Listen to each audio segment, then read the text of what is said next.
Some say the police helped him disappear. Others say Rose's people are still looking for him, quietly, patiently. Just like she would have done. But who is she? Her name is Rose. Rose Khumalo was not born into crime. She was born into poverty. She grew up in the dusty backstreets of Witbank. Her home was a one-room shack with no electricity, and some nights, even food was a maybe. But she was sharp. Sharp in ways that school couldn't measure. While other kids played, Rose watched. She paid attention. To people. To routines. To everything. As a teenager, she started working at a garage. She cleaned, watched over cars, and learned how the transport system worked, when money moved, how often, and how tight the security was.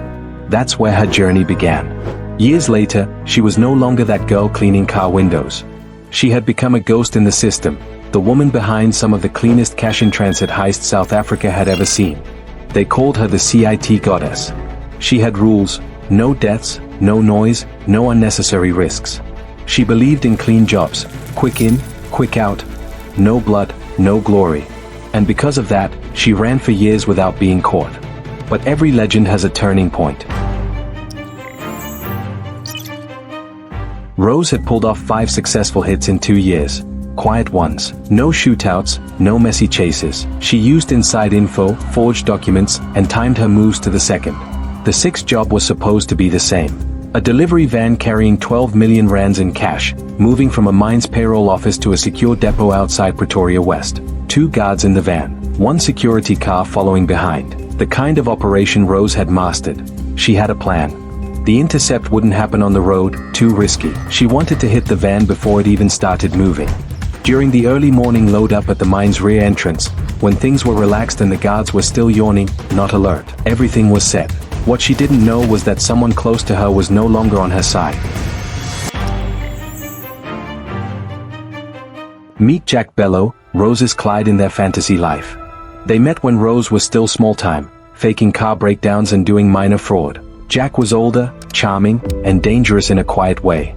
He liked her mind. She liked that he respected her plans. They made a good team, for a while. But Jack wasn't built like Rose. He liked fast money, but he wasn't patient. And he didn't like that Rose started leading, started making all the calls. He became jealous. Angry. Eventually, Rose cut him off. She left, kept building her empire, and Jack disappeared. Or so she thought. Turns out, Jack had been watching. He knew her methods. He knew how she thought. And when the police got desperate, looking for a way in, Jack gave it to them. He walked into a police station in Johannesburg and said, "I know how she thinks. I can help you catch her."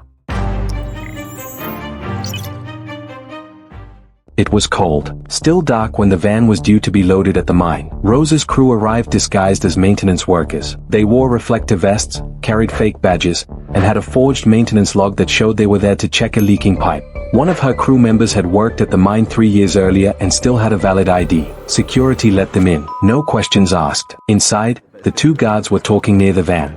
One was on his phone. The other was drinking coffee. No one noticed when one of Rose's men slipped a silenced pistol from his toolbox. Within minutes, both guards were tied up and blindfolded. No one was hurt. Rose hated unnecessary violence. While 2 of her crew kept watch, the others popped open the back of the van using a jack and began offloading the money bags. No alarm, no noise, just clean, fast work. By the time the mine's manager arrived at 6:30, the van was gone. So was Rose's crew.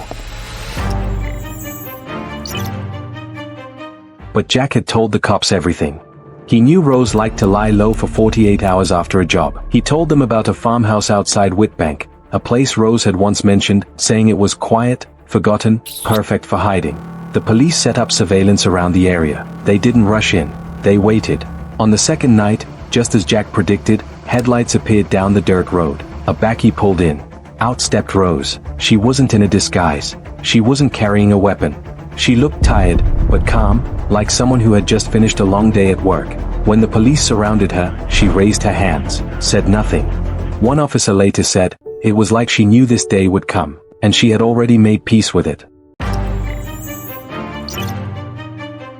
Her arrest shocked the country, not because it was violent, but because it wasn't. No bullets, no chaos, just quiet planning and a quiet end. Investigators found that Rose had been behind at least 6 confirmed hits, and likely involved in many more. They traced safe houses, burner phones, vehicles, and bank accounts, all leading back to her network. And Jack? He vanished after the arrest. Some say the police helped him disappear. Others say Rose's people are still looking for him, quietly, patiently, just like she would have done. What stung the most, according to those close to Rose, wasn't getting caught. It was who gave her up. Make sure you subscribe and turn on notifications so you can watch more videos like this. Thanks for watching.